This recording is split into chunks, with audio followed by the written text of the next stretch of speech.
We are back for another video, and this one will be about the most common myth around nutrition for, I don't even know, is this more specific for women or for every gender?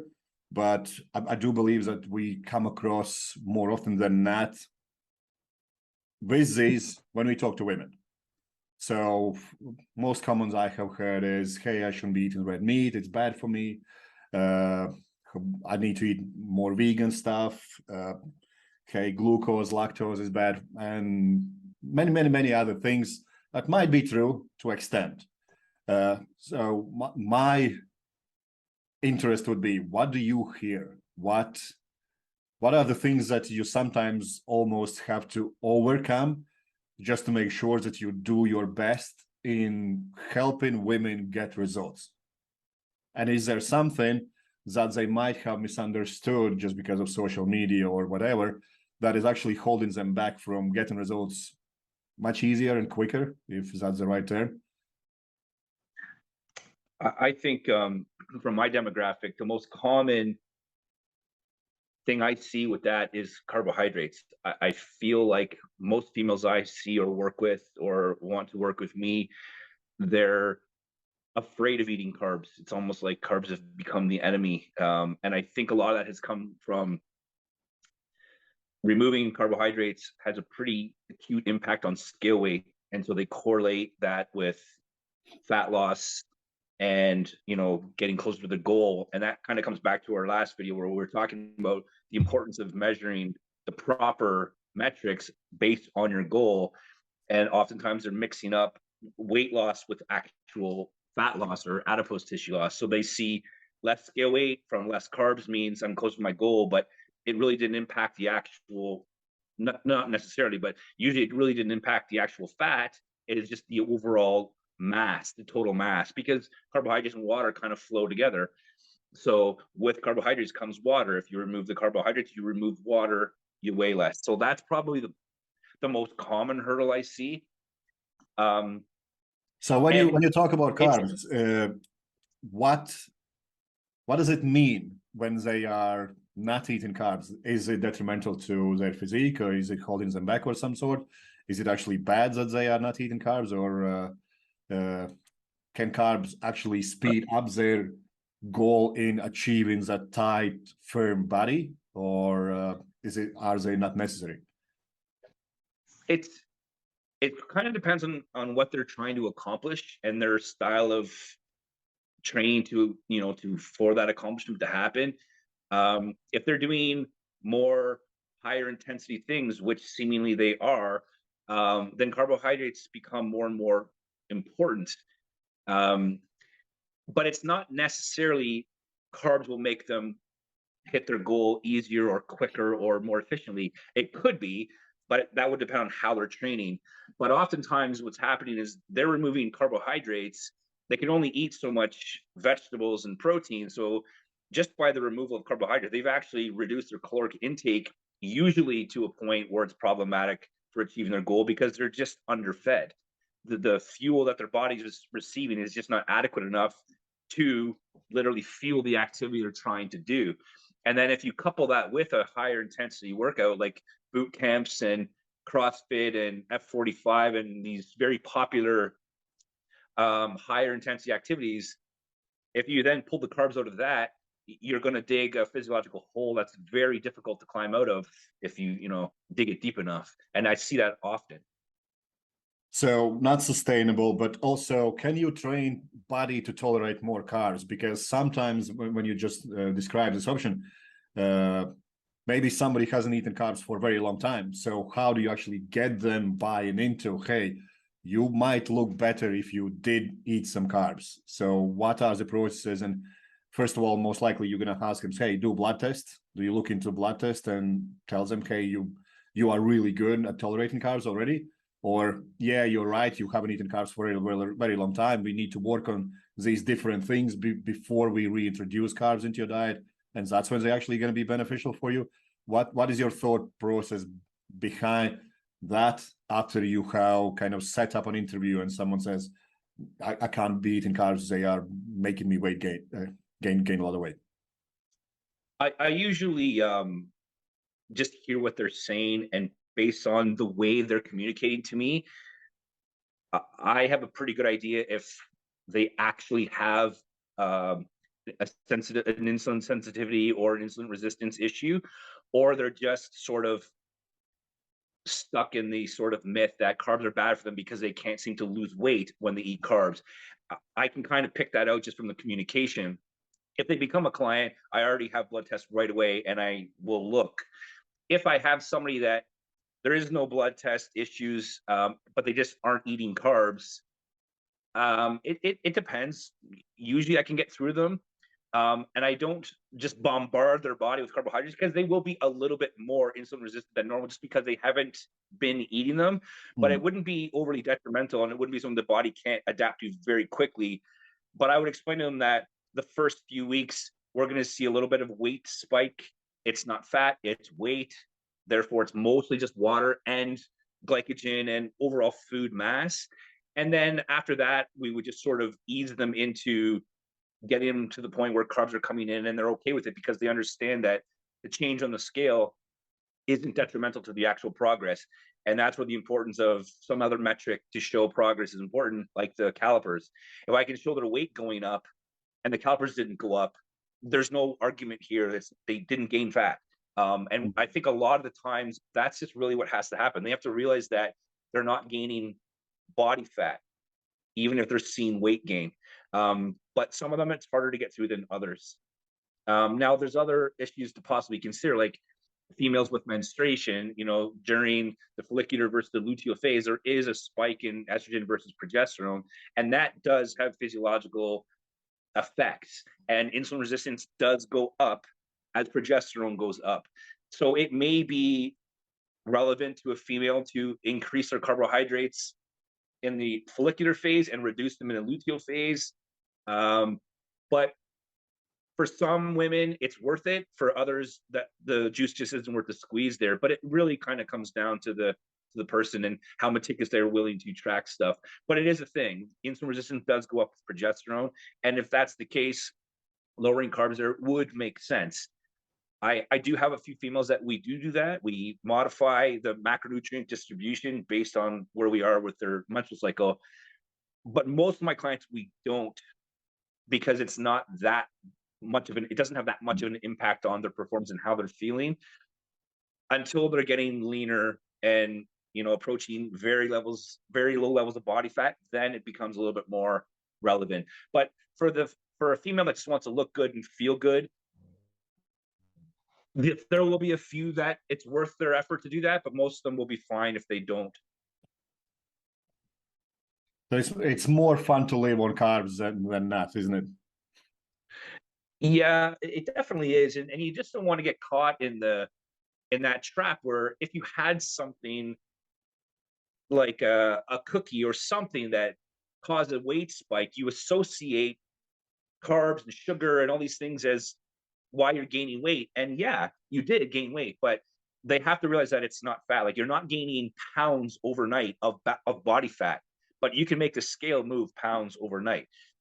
I think there just needs to be communication to the athlete or to the client, and then show them proof. Like, it takes a bit of time, but you have to sort of bring them along for the ride and let them realize, hey, I can eat this. It's no big deal. Because a lot of times I think women are afraid to eat certain things because they're afraid of weight gain, when really weight gain's inevitable in certain physiological aspects, that it's just part of the journey. It shouldn't be fat gain that they're trying to avoid, and that's easily avoided if your energy balance is calculated properly, and which is what us as coaches do. We take that part away from them. They don't need to worry about it. They just have to trust the process, which has become a bit of a trendy catchphrase, like trust the process. And like 9 times out of 10, the process is shit. But really, they do need to trust it. You just got to make sure they get it from the right source. So is there any kind of particular benefit from eating those carbs? Because they will just say, yeah, I still don't want to eat them because like I can live on my protein and fats and just veggies. Is there any particular benefits that eating carbs have over not eating them? Well, when it comes to their performance in whatever activity they're doing, absolutely. Like if they're doing in some sort of activity that's a little bit more intense or explosive, So let's say the somebody priority trains in fuel. in CrossFit predominantly. Would that be a good place to throw them in? Oh yeah, like if you're in CrossFit and you're not eating carbs, you are a fraction of the athlete you would be if you were eating carbs. You can't even compare the two. Your body cannot replete glycogen as quickly as you're depleting it if you're not actually eating carb sources. The body will replete glycogen just from processes, physiological processes like gluconeogenesis and stuff will replete glycogen, but it's a process that takes a few days. If you're going to CrossFit on a daily and you're not eating carbs, you're depleting it faster than it can replete. And it's just going to be incredibly detrimental to performance and overall body composition down the road. But because body composition is such a slow mover, you don't see it right away. You just see weight loss and think everything is good. But a lot of that weight loss could be lean contractile tissue. And that's the enemy. You don't want to be losing that ever, because that's really what's driving your metabolic rate, and increasing your insulin sensitivity, and preventing osteoporosis and all the things that women need to be concerned about or should be concerned about. A lot comes from having muscle on their body. So sacrificing it, to me, is never a good idea. I think it ties in well with what you were talking about in previous videos, where that women probably benefit more from training at higher intensity. And to train at higher intensity, you need the fuel for that higher intensity work. And if you don't do that, you're just holding yourself back from achieving a long-term goal in a shorter period of time. Absolutely. And one thing that I think is a bit frustrating, seeing it is frustrating for a coach, but it would be even more frustrating as a female. You'll see a lot of female athletes looking the part and preaching low carb dieting all the time, but they look the part because of drugs. And so now you have people that might not be willing to do that.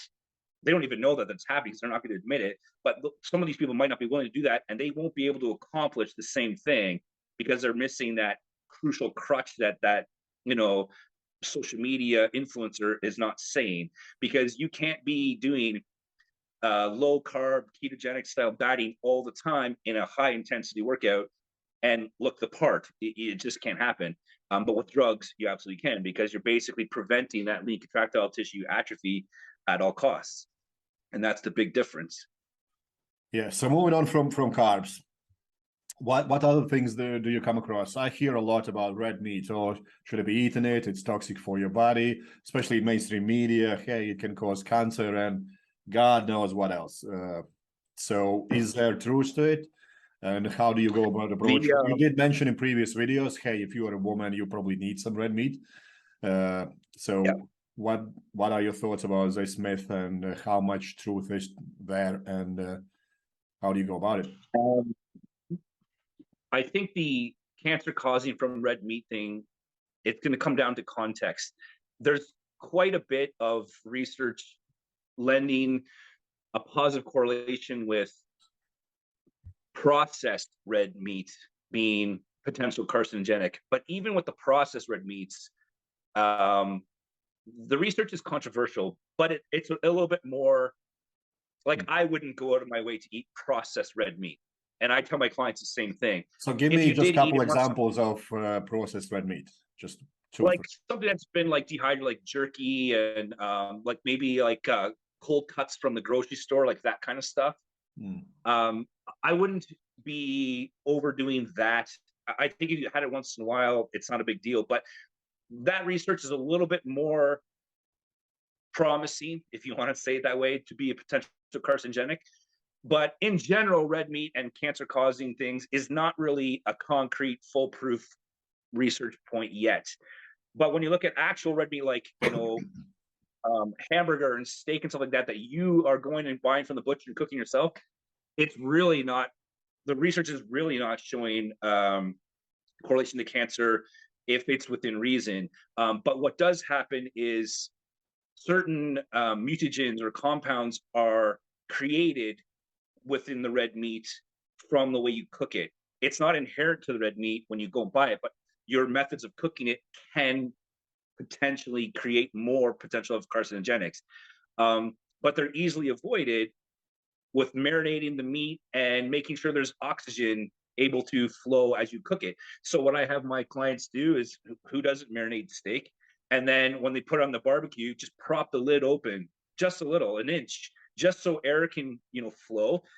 And you don't want to eat any burnt meat. But not just red meat, any meat. You don't want to eat burnt meat, because that is potential carcinogenic. So if you can avoid these things, it actually builds a metabolite called TMAO in your gut, and that's been linked to potential colon cancer and other types of cancers. So a couple days a week, red meat cooked in an environment that's not burning it, it's receiving some oxygen, you've marinated it, you're going to be fine.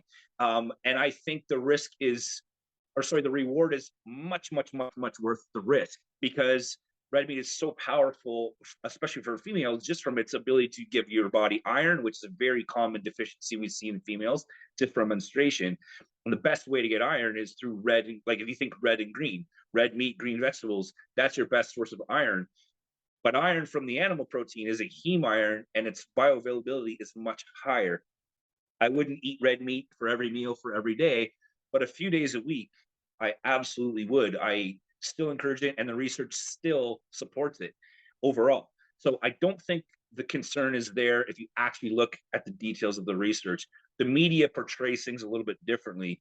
So if you avoid processed red meat, you marinate your, butcher meat, you cook it without burning it, and you allow oxygen to flow, you're fine. I think you're fine. I eat it. I have a son who has cancer, and we eat it. He eats it. The hospital's aware of it. It's all good, and I believe that. So I think you're fine, and I think it's a very good piece of protein that a female should include in their diet. So when you say they should be having it once or twice a week, is there any specific amount that you think is needed, or would that be just going, hey, whatever you feel like? I would say that you're a serving. So like, 3, 4, 5 ounces would be one sort of serving. I would have 2 or 3 of those a week, and you're covered, without any concern, in my opinion. I think this ties nicely into next things, that you shouldn't be eating too much protein, or too much protein is bad for you. Is there any studies actually linking that to that being truth at any point? I think within a very, very extreme cases, somebody that has some predisposition of kidney issues or something like that, an abnormally crazy aggressive amount of protein could be just adding more strain to the kidneys. But in general, no. What is crazy aggressive for you? Give me some numbers. What's that? What is crazy aggressive for you? Well, I think if I don't have a number based on research, but you would have to think like 3 grams of protein per pound is a lot of protein. No females are going to be eating that, and that wouldn't even come close to causing a problem. So I just don't. I've seen the study by ISSN when they did 6 grams per kilo for 5 years, and they found that people just got more jacked. There were no side effects whatsoever. Right, 6 pounds per kilo is pretty close to 3 grams per pound. Like it's just, you're not going to approach a danger level of protein intake on a consistent basis to cause a problem. And an acute overdose of protein isn't going to do anything. Your body's just going to excrete what it doesn't need. You can only digest 30 grams at a time is just ridiculous. Your body will digest all of it. It'll literally digest everything. Protein is very, very efficient in your digestion rate with the body. Like 97 or something % of protein is digested and utilized, and it just excretes what it doesn't need. So there's no concern. If you are under consuming protein from a performance, body composition, fitness goal, that's detrimental.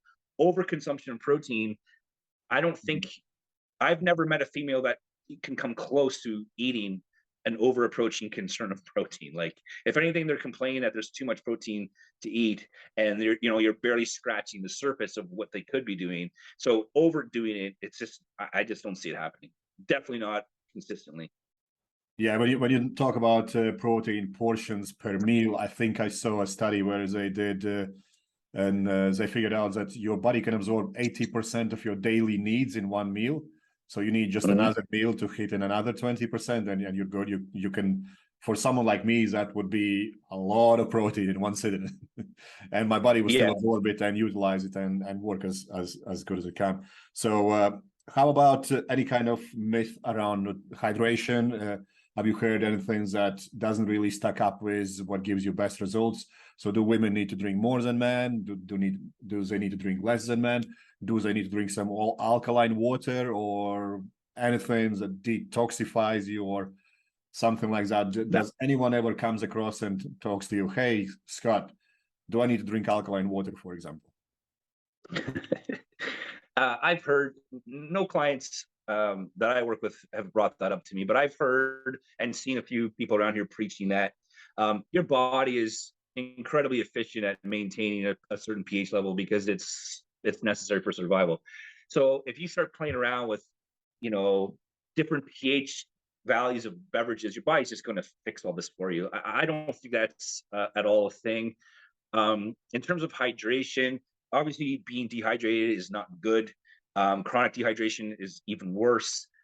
Your cells need to be hydrated. Your body needs to be hydrated, but your hydration intake just needs to be basically somewhat correlated to your size.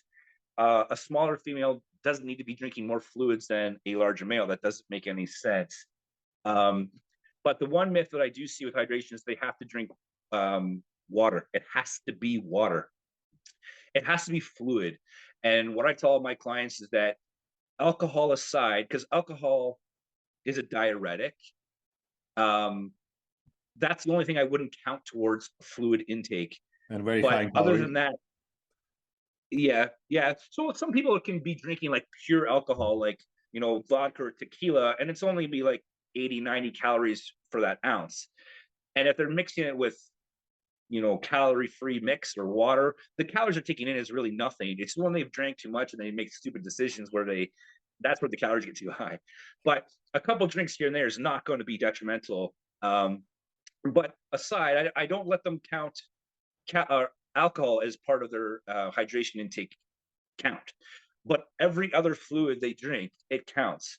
I want to see a woman drink between 2 to 3 liters a day, and that's it. And it doesn't matter to me where they get it from. If they want to drink water, they can, but it doesn't have to be 3 liters of water and then their coffees and teas and drinks on the side.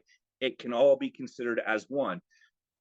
I like to just count the actual fluid you're drinking between 2 to 3 liters, but you also have to remember a lot of the food you eat has got water in it, especially if you're eating a lot of vegetables. A lot of times females are eating a lot of vegetables. That's a lot of water in the food alone. So I think if they're just taking a 2 to 3 liter consistent fluid intake throughout the day, they have that basis covered. In general, if they're not supplementing anything specific, they can just look at their hydration levels by the color of their urine. I mean, the darker the color, the closer they're getting to being in a dehydrated state.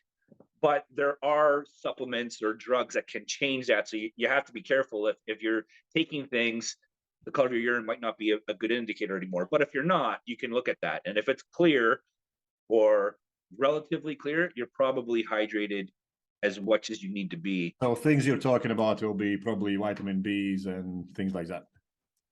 Yeah, like sometimes you take some of those vitamins and you see like that alien fluorescent color. That's not because you're dehydrated, because your body's excreting what it's done with, and then it's just changing the color. So that wouldn't be a good indicator. But again, if it's a couple liters coming in, you don't even have to worry. You're fine. And then obviously, if you are out in a hot climate and maybe you're even exercising in a hotter climate, you're sweating more than normal, you have to consider these kinds of things. But in general, if you have a consistent lifestyle, whatever you're doing, whatever your job is, your activity levels, if your fluid intake is consistent with that, you're fine. Absolutely fine. So two things coming from that. Sometimes you will hear people, oh, you shouldn't be drinking coffee, it's going to dehydrate you. And other one is, are there any strategies, supplements, foods that help you stay hydrated that you can add to your, let's say, water if people don't like drinking teas and coffees? Absolutely. Like, caffeine does have a diuretic effect to it, but it's nothing crazy. And the fact that your coffee is all water, you can't get dehydrated to any point of a problem from drinking coffee. Even if you just drank coffee all day, you're still going to be relatively hydrated. I don't think you should be drinking coffee all day long just because the caffeine intake as the day goes on, you want to kind of be careful that you're not overly stimulated when it's, you're getting ready for bed because you don't want to blunt melatonin release and things like that. But the diuretic effect from caffeine is completely trumped by the amount of water in the coffee you're drinking. So there's no issue there. And in terms of like supplementing, you could look to get in some sort of electrolytes. There are a lot of popular drinks, powders, all those things are basically just putting electrolytes to your water. I actually do that. Sometimes in a pinch, I'll just go get a Gatorade. If I am like, I switch between Gatorade and Gatorade Zero. It depends what I'm doing and why, because I'm just kind of aware of the calories I eat. But I will oftentimes put one of those in something like this. This actually has some in it, but I just put a little bit just for a bit of flavor, and then I top the rest off with water. It's just because plain water, I just don't drink it. I don't think I've drank a glass of plain water, I don't even know in how many years. Like, it's just not into it. So like, I flavor it with something, or at least I carbonate it. But there are other things you can get, like little powders that are just electrolyte powders. And if they want to do that, they could. But you have to be always paying attention to taking things too far, because the amount of electrolytes in your foods, the salt you put on your foods, where are your blood levels at in terms of your electrolytes, throwing more of them into your water, you could, it's not likely, but it is possible that you could cause yourself an issue if you're, being extreme with it. But in general, if you're just kind of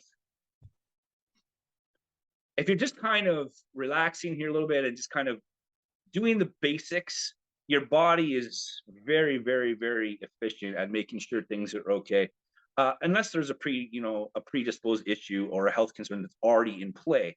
But if you're already healthy, your body's super resilient. And I think a lot of times these over complex ideas are just not worth it. And oftentimes not any better, even if they are worth the effort. So keeping it simple is untrendy and unsexy as that might be. That's the winning recipe for 9 times out of 10 situations. If you get to that level of an athlete where maybe you're like at that 1% in the world, you might need to start looking at something very, very specific and complex to get that last percentage out. But for a female that wants to look good and feel good, they just want to eat, exercise, and relax. It'll all be fine. I've got a good one for you. Pink salt versus table salt. Which one is better? My go-to response is normal salt.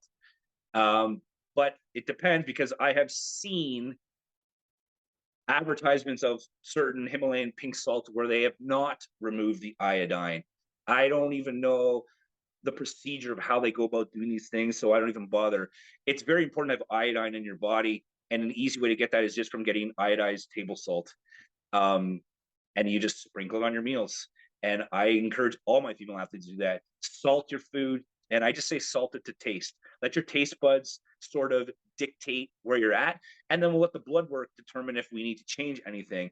But originally, those Himalayan salts, they were removing the iodine. Your thyroid will not like you if you are deficient in iodine.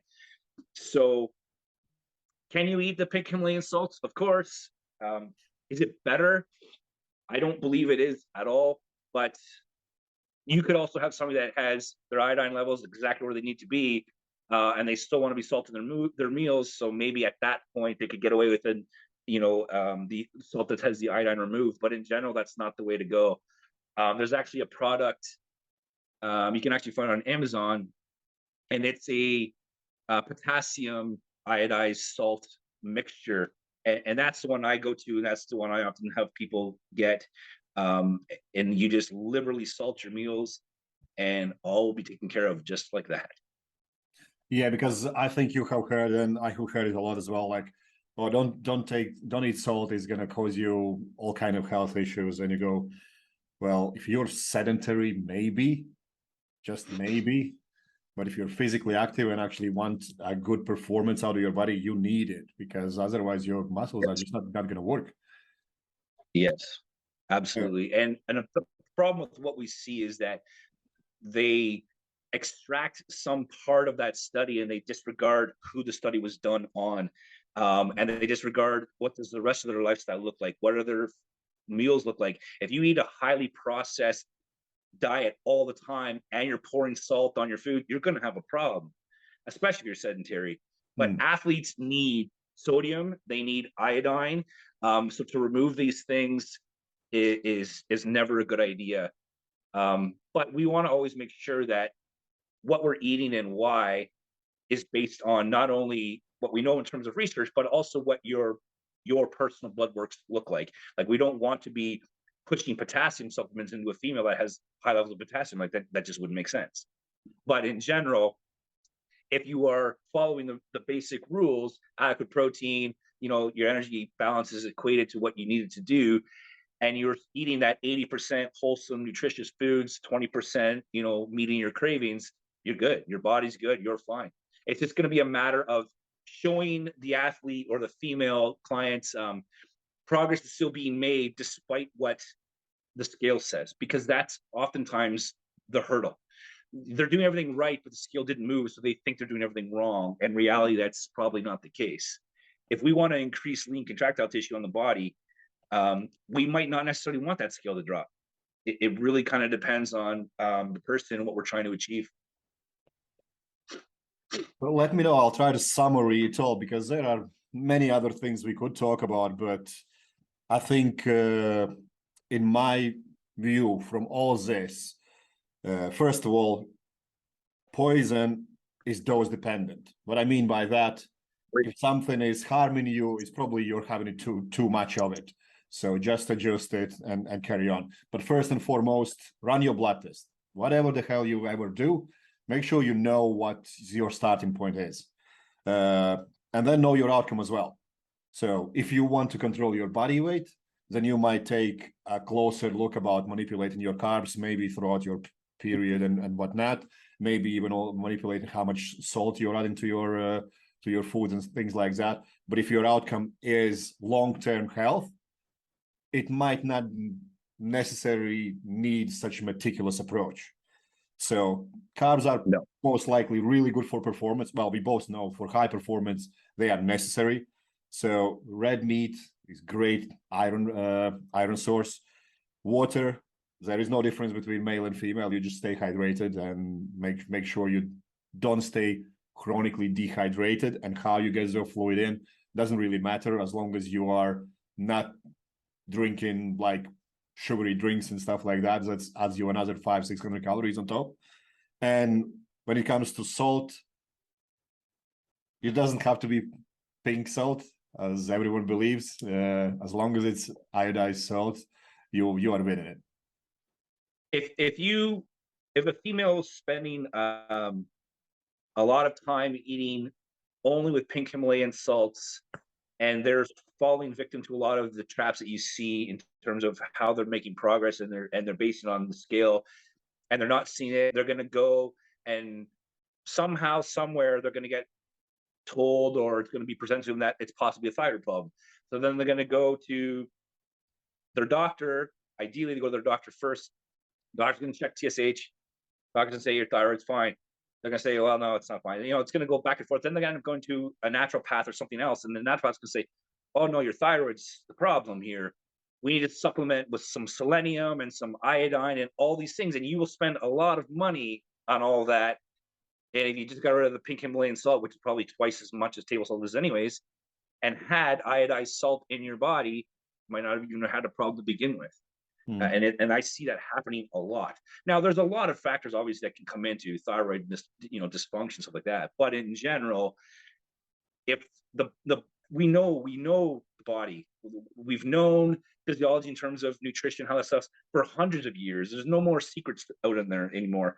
So in general, if the body's being treated the way it needs to be treated, you're going to be fine. If you have a health problem already, some of these general recommendations we're making aren't going to be effective or enough. That there might be something specific that needs to be done, but that's where blood work and medical professionals come in. In general, we're trying to avoid that scenario. So we do that by giving the body what it needs. And the body needs adequate fuel, adequate hydration. It can't be deficient in nutrients. It can't be deficient in protein. It can't be deficient in anything really. And you accomplish that by just covering the bases. Awesome. All right, Scott, thanks for your time, and I'll catch you in next video. Okay, thanks. No problem.